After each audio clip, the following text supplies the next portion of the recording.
Shabbat Shalom, hermanos. Bueno, hoy me compete a mí enseñar la parashá de hoy. Para los que no saben, parashá significa porción, pedazo o fragmento de la escritura. Nosotros, durante todo el ciclo anual, dividimos lo que es la Torá o los 5 primeros libros de la palabra, Génesis, Éxodo, Levítico, Números y Deuteronomio, en secciones. Cada una de esas secciones se estudia en el Shabbat. La que corresponde al día de hoy es la número 14 y se llama Vaera, significa y yo aparecí. Está delimitada en el libro de Éxodo. Estamos estudiando el libro de Éxodo en el capítulo 6, desde el verso 2 hasta el capítulo 9, verso 35. Esta parashá, en resumen, son las 7 primeras plagas. Pero, ¿cómo llegamos a este punto de las plagas? Bueno, en la enseñanza pasada vimos el llamado que le hizo el Señor a Moisés para liberar a su pueblo. Moisés trató de sacar las excusas que se le vinieron a la mente para no asumir esta responsabilidad. El Señor le refutó de manera divina que le tocaba porque le tocaba.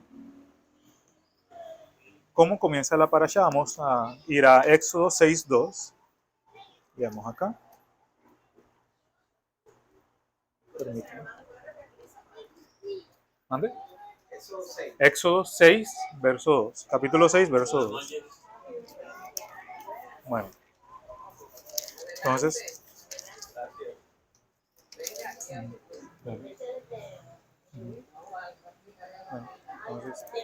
bueno, leamos acá entonces. Éxodo capítulo 6, verso 2. Habló todavía el Señor a Moisés y le dijo: yo soy Jehová. Aquí en hebreo coloca el tetragramatón Yod-Hei, Bat-Hei, YHWH, que la semana pasada explicamos que no lo sabían pronunciar hasta hace poco, que se descubrió que la verdadera pronunciación es Jehová. Y aquí está en el verso 3, la palabra Vaera, y aparecí a Abraham, Isaac y a Jacob como Dios omnipotente, mas en mi nombre, Jehová, no me di a conocer a ellos. Bueno, acá cae una cuestión que según dice acá, él dice que no se les dio a conocer por su nombre,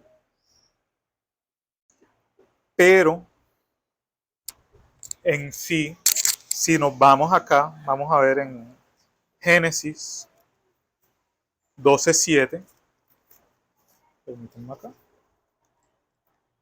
A ver.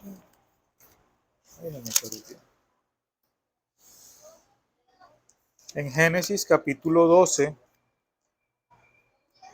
verso 7, está escrito: y apareció Jehová a Abraham y le dijo: a tu descendencia daré esta tierra. Aquí vemos que, aunque no se los dijo, ellos conocían el nombre de él por simple revelación del Señor. Mire cómo es el Señor misericordioso, que incluso sin nosotros pedirlo, nos da cosas, nos da conocimientos, nos da incluso herramientas que podemos utilizar en nuestra vida diaria.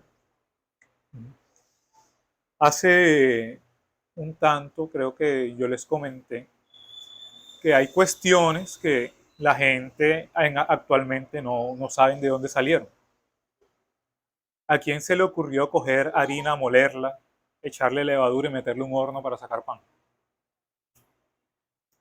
¿A quién se le ocurrió?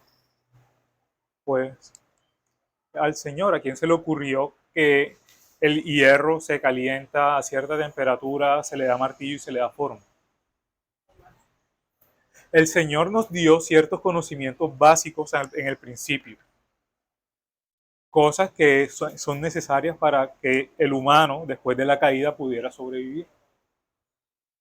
A eso se le llama conocimiento divino. Son cuestiones que la ciencia trata de debatir. No, que por allá en el Neolítico se le ocurrió a uno, se le cayó un pedazo de hierro. Ay, ¿de dónde sacó ese hierro? El hierro cuando se saca en la naturaleza no sale así. Toca partir la piedra, refinarla y sale un polvito. Entonces son cuestiones que el Señor nos fue enseñando poco a poco para que nosotros pudiéramos subsistir en este mundo caído. Ya claro, después hubo algunas conversiones de ese conocimiento que Él nos dio. Por ejemplo, a alguien se le ocurrió, bueno, no vamos a hacer con harina de trigo, vamos a usar cebada, pero ¿qué pasa si en vez de hacerlo pan, le echamos lúpulo, lo dejamos ahí que se fermente? Bueno, ahí salió la cerveza. Entonces ya son cuestiones que el humano va modificando y va creando, ya que nosotros tenemos esa capacidad creativa que él mismo nos dio. Qué bonito esto, ¿no? Bueno, sigamos acá. Ya después de esto, si nos damos cuenta, el Señor, mire que dice acá, en el Éxodo capítulo 6, verso 4, también establecí mi pacto con ellos de darles la tierra de Canaán, lo que acabamos de leer ahora en Génesis. La tierra en la que fueron forasteros y la cual habitaron. Asimismo, yo he oído el clamor, el gemido de los hijos de Israel, a quienes hacen servir los egipcios, y me he acordado de mi pacto. Por tanto, dirás a los hijos de Israel, yo soy Jehová, y yo los sacaré de debajo de las tareas pesadas de Egipto, y los libraré de su servidumbre, y los redimiré con brazo extendido y con juicios grandes. Miren que en toda esta parte, y sobre todo en todo el libro de Éxodo, se está afirmando el nombre del Señor. Verso 2, yo soy Jehová. Verso 6, yo soy Jehová. Verso 8, yo, Jehová, yo el Señor. Y miren qué importante es esto, ya que Él se revela a su pueblo ya con nombre propio para mostrar la obra de redención, la obra de salvación. En ese punto, la obra de salvación de la esclavitud, ya más adelante en su venida, cómo nos va a libertar del pecado. Por esta razón, viéndolo en general, todo el libro de Éxodo representa la obra del Mesías, cómo nos iba a libertar del pecado, y la esclavitud del pecado es mucho más grande que la que tuvo el pueblo en Egipto, ya que esa era una esclavitud temporal. La esclavitud del pecado nos puede llevar a un sufrimiento eterno. Tengan en cuenta, la vida es un ratico, se los he dicho. Si queremos vivir en la esclavitud del pecado, que puede ser una ilusión de libertad, ya cuando se nos quite el velo después de que nos levanten, vamos a ver que en verdad esa libertad era una prisión en la que estábamos para prepararnos al sufrimiento. Por eso este es el mensaje que le tenemos que llevar al mundo. Me gusta insistir en eso. Aléjense del pecado. El único que nos puede alejar del pecado es Yeshua, a través de la obra del Señor. Y todo lo que debemos hacer es creer en Él. Sencillo. Miren, fácil es mi yugo, ligera mi carga. Pero lo que viene es que al creyente siempre nos llegan aflicciones. El Señor tiene un motivo para todo. Algunas personas dicen, no, pero ¿cómo así? No sé quiéncito se murió porque el Señor lo quiso. No así. La obra del Señor, tengan en cuenta, es solamente para nuestra salvación futura. Lo que pasa en este mundo dañado, no todo viene de él, ya que este mundo, por desgracia, está caído. Y nosotros tenemos que saber defendernos de él. Allá como dice, ¿cómo es que le dice la gente común? Es que ayúdate que yo te ayudaré. Bueno, eso no está aquí. Pero en sí, miren lo que la obra del Señor no es algo que todo el tiempo va a ser milagroso. Él obra en cuestiones pequeñas que nos van guiando.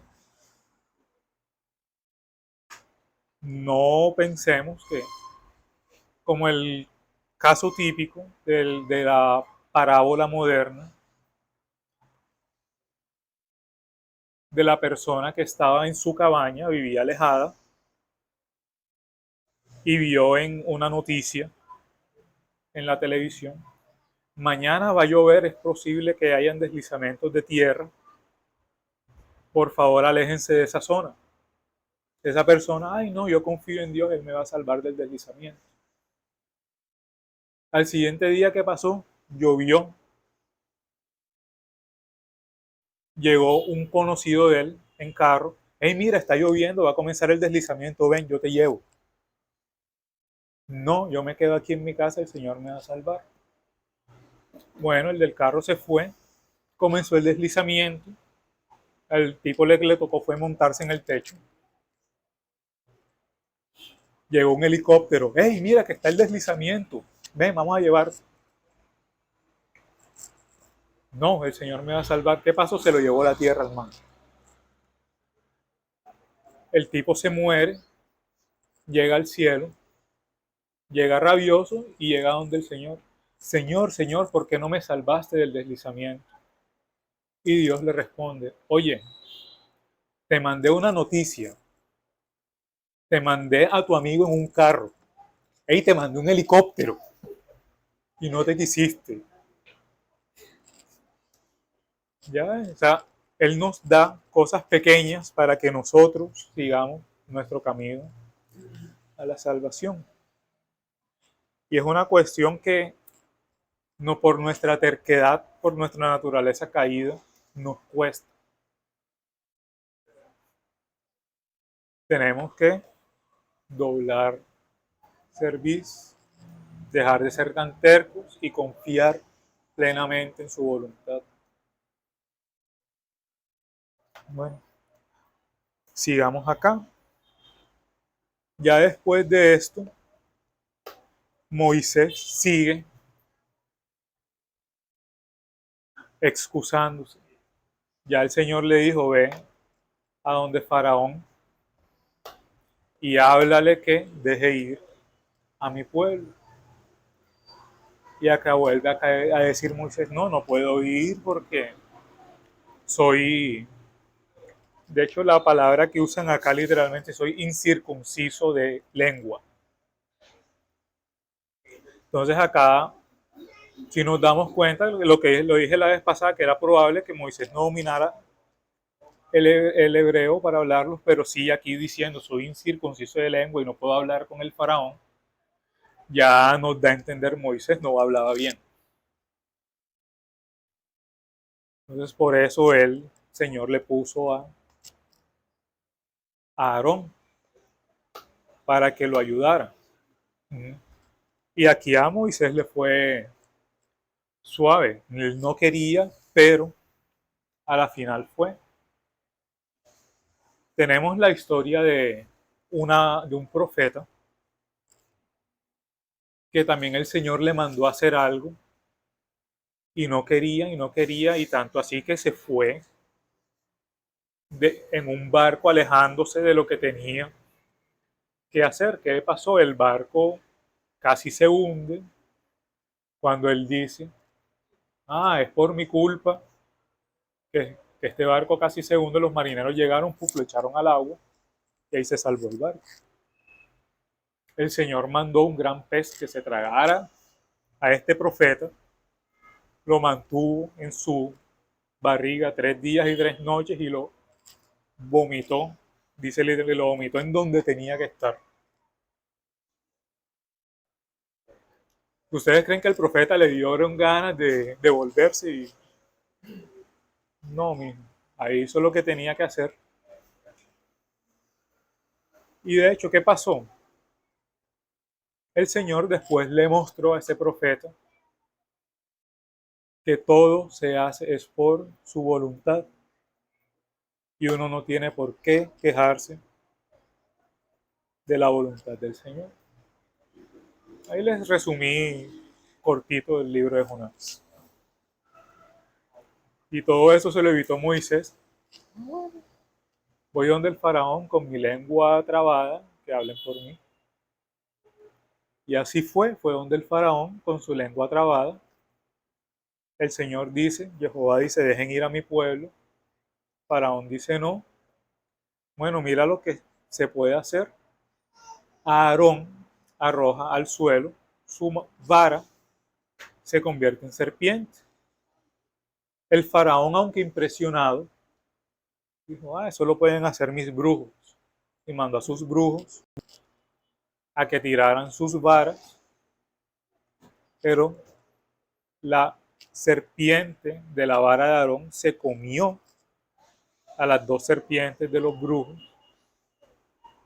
y volvió a Aarón y la tomó por la cola y se volvió vara y no se puso más gruesa porque sabía, ¿no? Era la misma vara de Aarón. En ese punto, algunos pensadores se dieron cuenta. Normalmente cuando una serpiente come y las serpientes comen, quedan gorditas y se demoran ahí un año digiriendo lo que se comieron. Pero miren que la serpiente de Aarón se comió las otras 2 y quedó igualita. ¿Qué significa eso? Que esas serpientes de los brujos no eran nada, ni para darle un bultito a la serpiente de Aarón. Y tengan en cuenta, los egipcios, al ver que esa serpiente devoró a los de ellos, asociaron eso con lo que ellos creían acerca de la noche. Repasando acá mitología egipcia, ellos pensaban que el dios Sol Ra, cuando se ocultaba, era porque la serpiente Apophis lo atacaba y en la noche estaba oscuro porque el dios Sol estaba peleando con la serpiente. Ya cuando le ganaba, la dejaba tirada y podía salir de nuevo. Por eso a los egipcios no les gustaban mucho los eclipses. Se asustaban y no les gustaba para nada la noche. No podemos salir de noche porque estamos bajo la protección de Ra, alguna locura de esa pensaría. Y aquí están atacando directamente, viendo que la serpiente prevalece. Bueno, les dio duro eso. Y más duro le dio lo siguiente, el faraón siguió diciendo, no, no voy a dejar que el pueblo vaya. Al día siguiente, Aarón tomó su vara, tocó el río Nilo, todo el río se convirtió en sangre. Y aquí viene otra cuestión. En la modernidad han tratado de explicar estos fenómenos. Hay algunas plagas sí tienen explicación científica, otras no, como esta. Algunos dicen, no, que hubo una luz de tierra de la parte de Irán, y entonces eso se metió en el Nilo y por eso se tornó rojizo con un alto nivel de hierro y parecía sangre. No, era sangre literal, porque el agua con hierro se puede filtrar, la sangre no. A menos que tenga una centrifugadora que en ese tiempo no existía. Y tengan en cuenta algo, el río Nilo para ellos era una divinidad, ellos adoraban a su río, literalmente como si fuera un dios y era un dios. ¿Vale? Y aquí comienza el ataque a las deidades de los egipcios. Y mire qué dice acá. Vámonos al capítulo 7, eh, verso Éxodo, señora. No. Sí, señora. No. Y mire qué pasó. Verso 23. De hecho, vamos al verso 22. El faraón no prestó atención a esto. ¿Por qué? Los hechiceros de Egipto hicieron lo mismo con sus encantamientos. Y el corazón de Faraón se endureció. No los escuchó como el Señor lo había dicho. Bueno, aquí ya hemos recalcado en eso. El corazón de Faraón se endureció. Y más adelante en el libro, y Dios endureció el corazón de Faraón. Esto no quiere decir que el faraón estaba dispuesto a ceder y el Señor le quitó esa voluntad. No. En el sentido literario del idioma hebreo, lo que se muestra acá es que el Señor expuso la dureza del corazón del faraón, no solamente a Moisés, sino a su pueblo. ¿Creen ustedes que un gobernador sensato ve esto y retiene la causa que lo está causando? La causa que lo está causando, valga la redundancia. Yo como persona, yo veo que la vara se convierte en serpiente. ¡Ey, váyanse! Pero este faraón, no, terco, terco, y por su terquedad sufrió bastante el pueblo de Egipto. Aquí el faraón vio la cuestión complicada, dijo a Moisés, hey, necesitamos agua. Bueno, Moisés le dijo a Aarón, vuelve y toca. El agua se volvió otra vez, la sangre se volvió agua. Eso fueron 7 días que duró el pueblo, no solamente el pueblo de Egipto, sino los israelitas sin agua. Esto afectó a toda la tierra de Egipto. Y acá vemos otra cuestión. El pueblo del Señor no estaba muy contento con la obra de salvación que estaba haciendo Moisés. ¿A qué les suena esto? Cuando vino Yeshua, el pueblo tampoco estuvo muy contento con su obra de salvación. Ellos querían que todo fuera fácil a su manera. ¿Qué querían los israelitas aquí en esta época de Moisés? Ay, no, nos vamos y ya dejamos todo. ¿Qué querían los israelitas cuando llegó Yeshua? Ah, no, es que la razón del Mesías es que nos saque del yugo romano y ya seremos libres del yugo romano. Recuerden, la obra del Señor es perfecta y es paso a paso. Y no es lo que nosotros creemos que va a ser, es lo que Él tiene planeado para nosotros. De nuevo,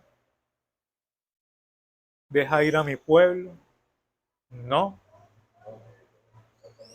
el Señor les mandó ranas. ranita, un sapito bonito de este tamaño. ¿Qué pasa? Uno acá pensará, ¿y por qué los egipcios se dejaron de llenar de esa raniza? ¿Por qué no cogieron y los mataron? Resulta, pasa y acontece que las ranas también eran un dios para los egipcios. No podían ni siquiera hacerle shu a la rana porque era malísimo. Se llenaron de ranas. De hecho, en el hebreo original da a entender que las ranas le quitaron su virilidad a la tierra de Egipto. ¿Cómo podría entenderse actualmente? Pues probablemente estas ranas tenían alguna clase, porque la clase de veneno que esterilizaron a los hombres, o con un mordisco los dejaron sin sombría. O también que no podían hacer nada con todo esto lleno de ranas. Faraón de nuevo ahí, Moisés, lo siento, pídele al Señor.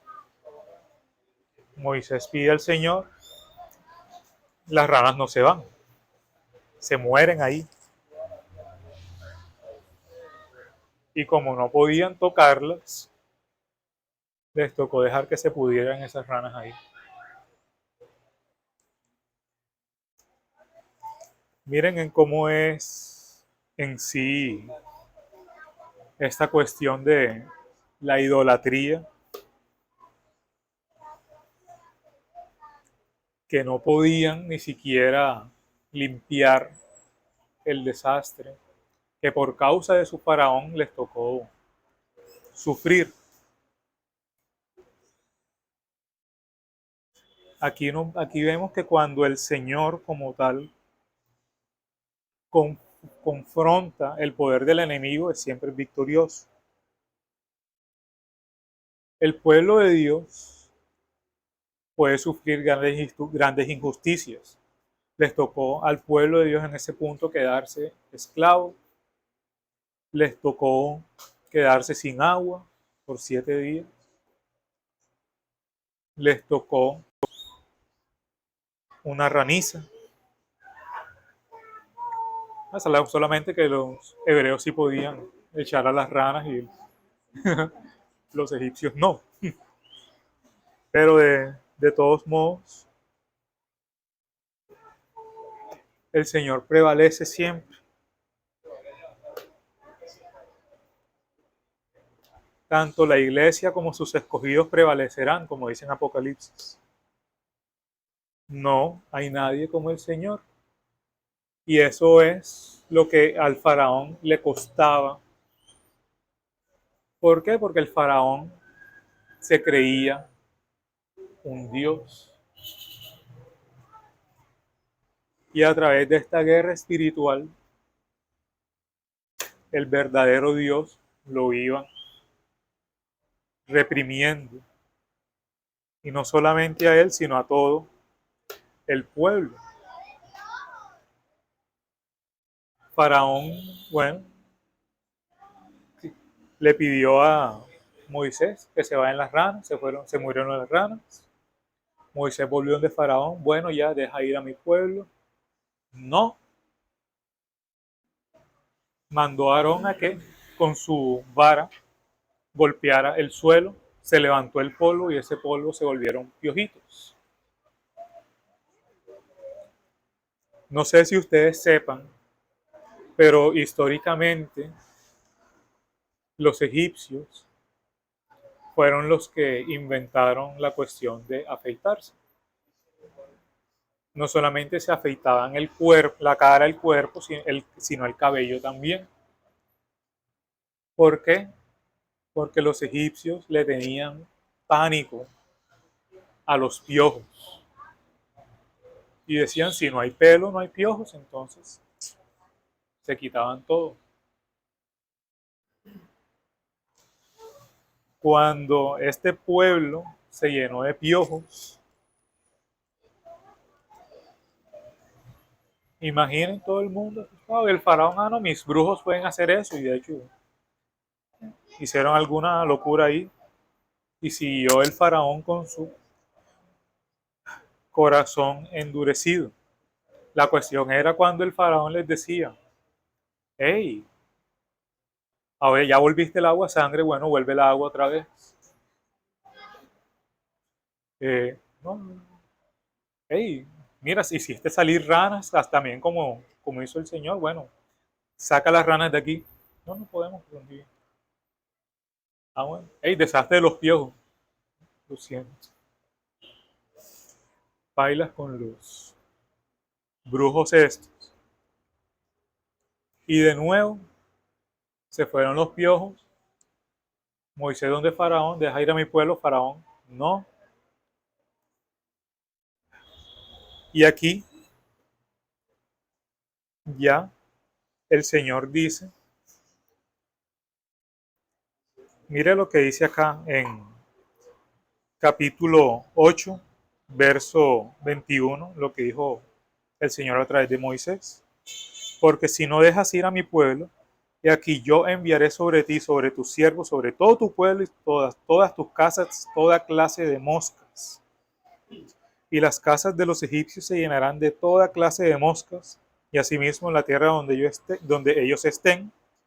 Y aquel día yo apartaré la tierra de Gosén, la tierra donde habitaban los israelitas, en la cual habita mi pueblo, para que ninguna clase de mosca haya en ella, para que sepas que yo soy Jehová, de nuevo afirma su nombre, en medio de la tierra, y pondré redención entre mi pueblo y el tuyo.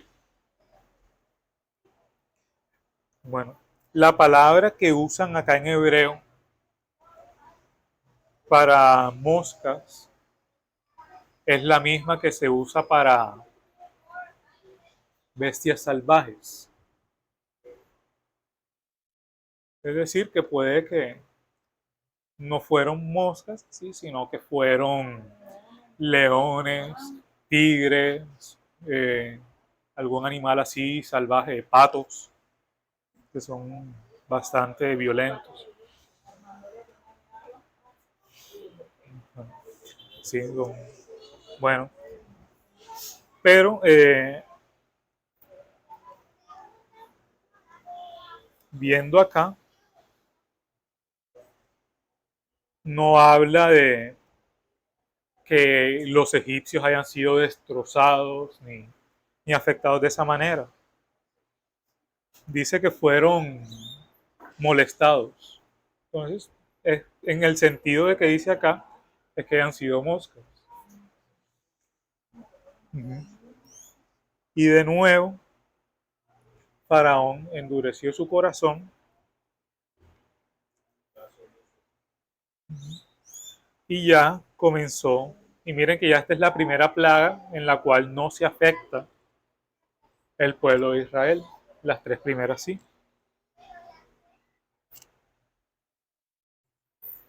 Bueno, deja ir a mi pueblo, por lo menos que vayan al desierto a hacer un sacrificio. Le pregunta el faraón a Moisés, ¿qué es lo que sacrifican ustedes? Corderos. Uy, no. El cordero para los egipcios era también un animal sagrado. Uh-huh. No. Ah, bueno. Como no quieres que vayamos a sacrificar nuestro cordero ahora, la plaga que viene va a matar a todo tu ganado. Se murieron caballos, asnos, camellos, vacas y ovejas egipcias. ¿Qué pasa con esto? Uno de los dioses principales de los egipcios era el dios Apis. Tenía forma de toro. Y era el que protegía a todo el ganado egipcio, según ellos. Se murió el ganado, ¿qué significa? Que ese dios no importaba, no valía nada. Y acá en el 9:4 dice, y el Señor hizo separación entre los ganados de Israel y los de Egipto, de modo que nada muera de los hijos de Israel.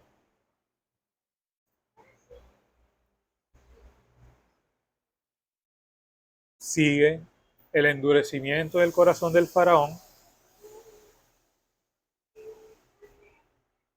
¿Deja ir a mi pueblo? No.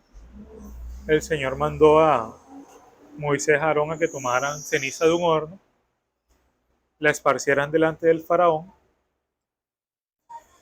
¿Y qué les pasó?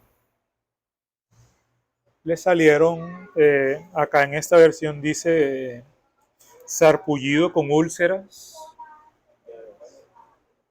Lo que dice literalmente en hebreo es forúnculo. Ajá, ajá. Son nacidos, y viéndolo de esta manera es algo como más doloroso, porque la úlcera sale y ya el forúnculo crece, sale, crece y explota y deja el hueco ahí. Entonces, y todo ese proceso es bastante doloroso. Y ya en este punto, ya los hechiceros del faraón se dieron cuenta, esto, ya con esto no podemos, y dejaron al faraón solo con su corazón endurecido. De nuevo faraón fue donde Moisés, hey, quítanos estas llagas. Listo, le quitaron las llagas. Deja ir a mi pueblo. No. Y acá viene una de mis plagas, una de las pocas que se pueden explicar científicamente. El Señor mandó granizo con fuego a la tierra de Egipto, y este granizo con fuego destruyó sembradíos de los egipcios. Aquí en este punto los egipcios no tenían ganado, se les había muerto. Este granizo destruyó cosechas que se estaban quedando sin comida. Y todo esto en verdad por el simple endurecimiento del corazón del faraón, por no querer bajar cabeza ante el verdadero Dios. El Señor castiga a sus enemigos con dolor. Y no solamente los castiga con dolor, los castiga con convicción de pecado. Es decir, los enemigos de Dios creen que el pecado es algo bueno, algo delicioso, como dicen literalmente por ahí, a pecar, que el mundo se va a acabar. Eso es lo que piensan por ahí. Pero después de eso, Él les muestra el horror de su ira. Y todo esto se va a ver en el día del juicio final, ya cuando venga y veamos lo del Apocalipsis. Y de todos modos, aún hoy en día el Señor puede tomar el corazón de un impío y suavizarlo. Y eso lo hace a través de nosotros, los creyentes. Él nos manda a nosotros a que leamos la palabra. A los impíos coloquemos ese granito de arena que se convierte en semilla, y a partir de ahí puede crecer la palabra de Dios.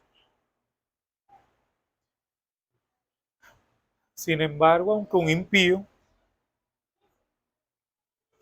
tenga convicción y confiese su pecado, eso no significa que se haya arrepentido, lastimosamente. Esta constricción puede, si no persevera en la palabra de Dios, puede causar un endurecimiento aún más severo.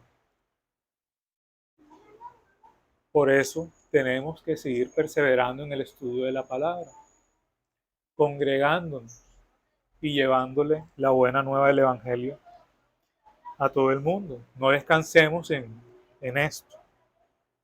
Esforcémonos todo el tiempo en buscar al Señor en oración ferviente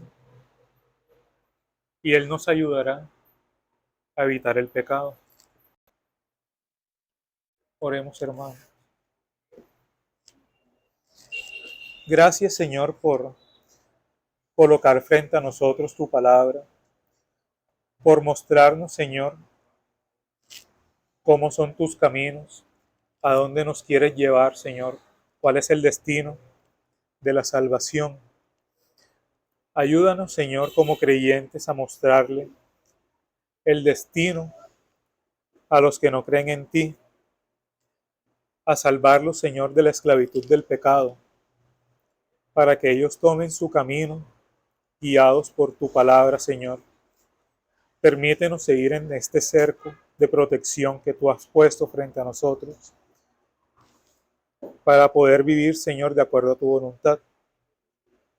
Pongo, Señor, esta petición en tus manos, para que hagas sobre ella tu voluntad en el nombre de tu Hijo amado, nuestro Señor y Salvador, Yeshua HaMashiach, nuestro Mesías Jesús. Amén.